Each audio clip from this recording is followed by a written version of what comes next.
జయం రాదు. జయ జీవితం కావాలంటే దోషములు సరిచేయబడాలి, క్షమింపబడాలి. ఇప్పుడు క్షమాపణ ఎంత అవసరమైందో చూడు మనకి.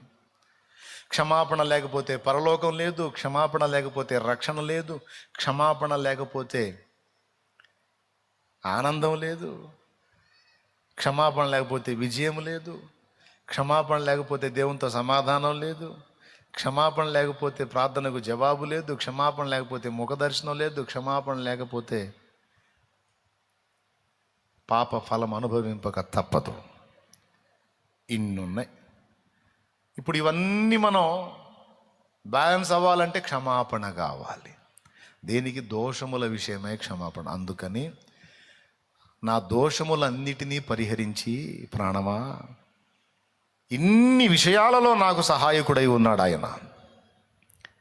నా దోషములను ఎప్పటికప్పుడు పరిహరించి నాతో సమాధానంగా ఉన్నాడు, ముఖదర్శనం ఇచ్చాడు, నా ప్రార్థనలకు జవాబులు ఇచ్చాడు, నాకు శత్రువుల మీద జయం ఇచ్చాడు. నేను ఎప్పుడు పోయినా, ఎక్కడ అటెంప్ట్ చేసినా జయము నాదే, జయము నాదే. నాకు ఎదురు లేకుండా చేశాడు నా దేవుడు.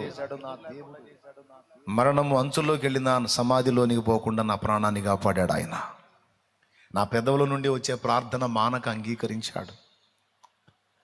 ఇవన్నీ ఎలా చేశాడో తెలుసా? నేనేం మంచోడినా కాదు, దోషినే. అయినా ఆయన కృపతో నా దోషములను పరిహరించి, నా పాపములన్నిటిని క్షమించి, నన్ను ఇన్ని విషయాలలో ఆదుకొని నా పక్షమున నిలిచి నాకు జయ జీవితం ఇచ్చాడు. రక్షణ ఆనందము నాకు పుట్టించాడు.